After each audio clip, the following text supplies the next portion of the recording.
everyone, I'm Najiya, with student ID number 2410117220002. Welcome to my final video project for English 2. So in this video, I'm going to summarize or conclude all of the poster presentation that I have visited. So this poster covered many different aspects of TOEFL preparation, including listening, structure, and also reading.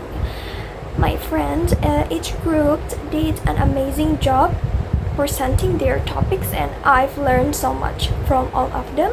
Now, let me explain it again with my language.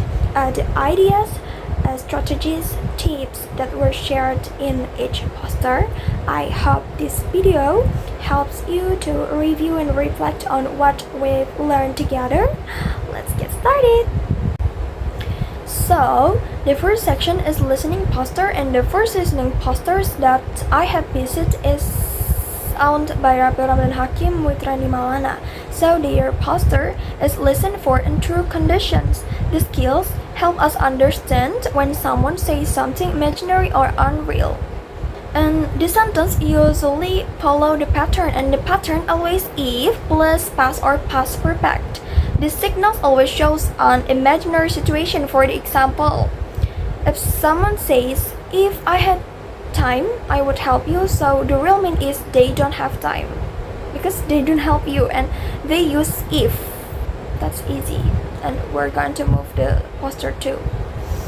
Okay, this is the poster 2 of listening section owned by Ratna Trisnawati and Dias Nisrina Alifah. Their poster is listen for emphatic expressions of surprise. Okay, the definition. Emphatic expression of surprise are sentences where the speaker shows they are shocked or surprised. In the TOEFL test, this expression often appear in short dialogues, and when someone shows surprise, it usually means they did not expect something to be true. Why is this important?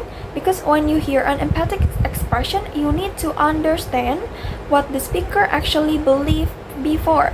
This helps you choose the right answer in TOEFL listening questions. So whenever you hear strong emphasis like do, did, or is, it's a clue that the speaker is surprised. So here are some simple tips and tricks to help you. The first one is listen for stress. The second one is focus on what the speaker believed before, and the last one is remember the common speaker. And for the example, this two people conversation, and man and woman. The man said, I just got 600 on the test, and the woman answered, then you did pass. What had the woman assumed? The correct answer is the man had not passed. Because the woman was surprised that he passed, she must have assumed he did not pass.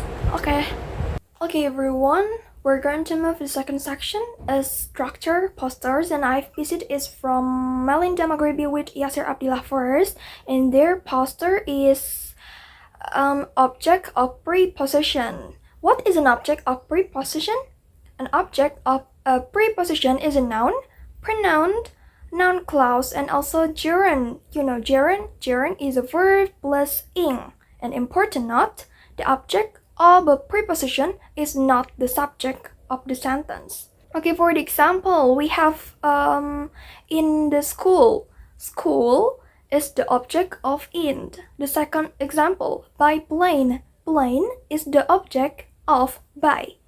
Okay, now let me tell you how to identify prepositional object. The first one, we have to know or find the common preposition like in, at, on, by, of, with, for, to, under, about, over, and others. And the second one, we have to look at the word or phrase after it. A preposition is always followed by noun, pronoun, or noun phrase. And the last one is we have to identify the object. How to identify the object? We have to know that if the word comes right after the preposition is the object of the preposition. Okay, we're going to move to the practice question. The interviews by radio broadcasters were carried live by the station. Is it correct or incorrect? Okay, is it correct? Because by is a preposition and the station is the object. How do we know? Back to the how to identify. In the point 2 said a preposition is always followed by a noun, pronoun, or noun phrase, and the stations in the sentence is a noun, so is the object. So the sentence is correct. Okay, this is the second poster of structure section, and I think because I study linguistics, so I think this is the easiest material among all the poster I visit because I understand it clearly. They are explained effectively and so well. Okay, thank you for Nizwanoviana Putri and Nur Aida Sari. So what is an adjective clause? Adjective clause is a group of words that function like an adjective. It's describe a noun and also can give more information about the noun before it.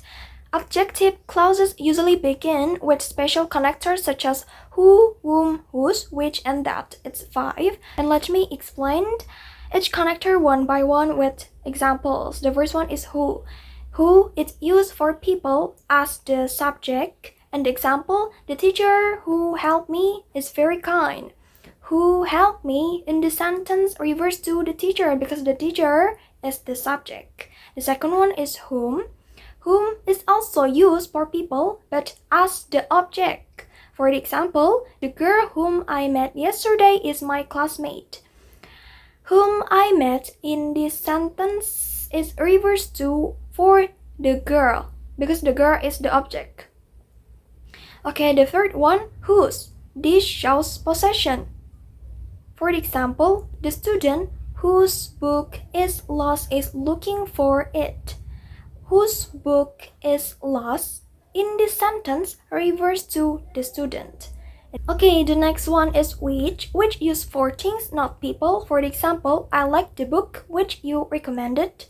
Which you recommended is a refers to the book because the book is the object.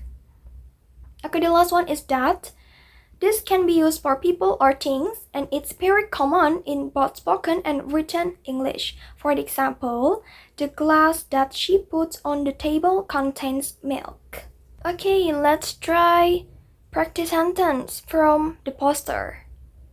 The man blank helped me carry the boxes is my neighbor. What's the correct answer? So, the correct answer is who because it refers to a person and acts as the subject. Okay, the second one, the girl blank you met yesterday is my cousin. The correct answer is whom because she is the object of the verb met. The last one, the student blank laptop was stolen reported it to the teacher. The correct answer is whose because it shows possession of the laptop. That's it. Now we're going to move the reading section. To be honest, reading is the most difficult part of TOEFL test for me.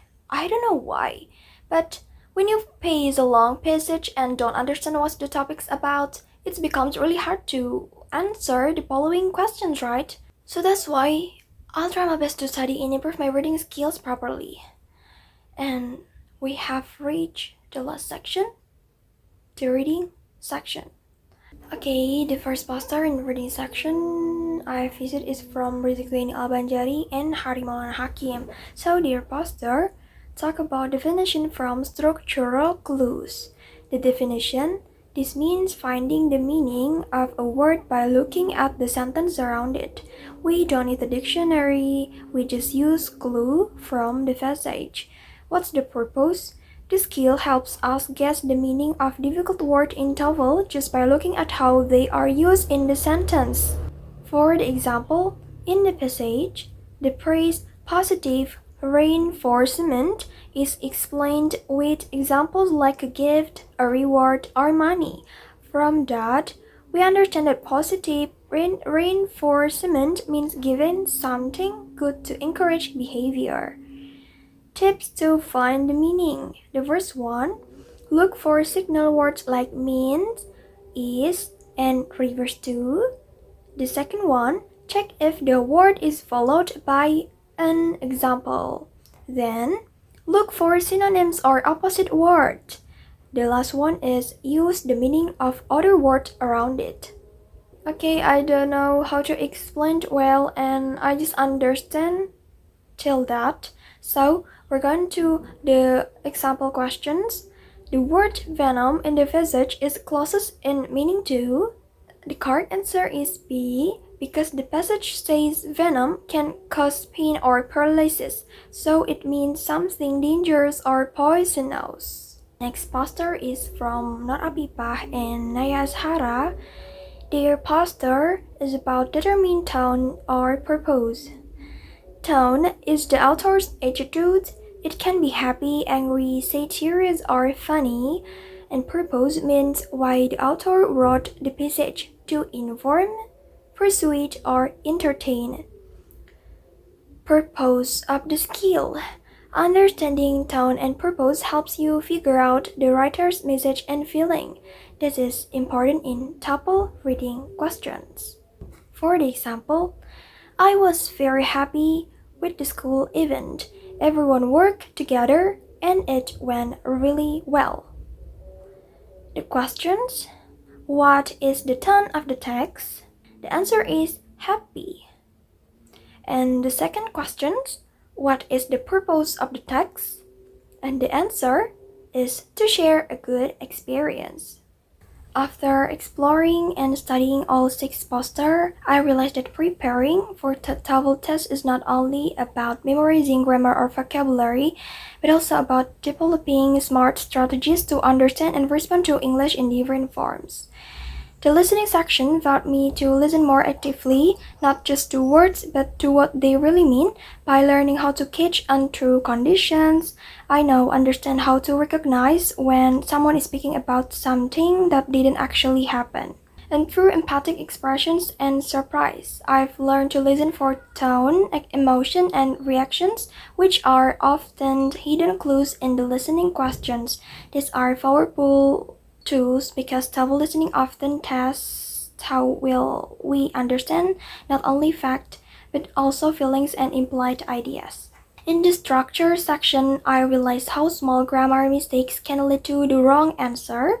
Understanding how to use adjective clause connectors like who, which, and whose helped me write and analyze complex sentences more clearly. I also learned about the object of abbreviations, which might seem simple but is actually very important in identifying the true subject and structure of sentence. These lessons reminded me that grammar is like the foundation of a house. If the structure is weak, everything else becomes unstable. So we have to master the small details to build strong English skills. Then, in the reading section, I explored 2 topics that really help with comprehension. Learning to determine tone and purpose made me see that every writer has a reason, whether it's to inform, persuade, or to entertain. And we, as readers, need to find that intention to understand the passage better. I also practice finding definition from structure clue, which is a valuable skill not just for TOEFL, but also in daily reading. It teaches us how to guess the meaning of a word using the words around it, so we don't have to stop reading when we see a difficult term. Overall, all of these skills are connected. Listening helps us follow conversation and understand what is meant. Structure gives us the rules and grammar to build correct sentence. Reading teaches us how to interpret information and think critically. And most importantly, this poster helped me learn not only what each question type looks like, but also how to approach them wisely and calmly during the test. This project has been an amazing experience. I enjoy going from one poster to another, learning new tips, reading examples, and listening to my classmates' explanations. Some topics were easier than others, but all of them helped me become more confident in using English and facing the TOEFL exam. Among all the materials, I personally felt that the listening topics were the easiest to understand. The examples were clear and I could relate to them easily. But even the more challenging topics like grammar and inference questions become easier with practice and group discussion. Thank you for watching, and I wish you all the best of luck on your TOEFL journey. Let's keep learning, practicing, and growing together. Good luck and don't give up.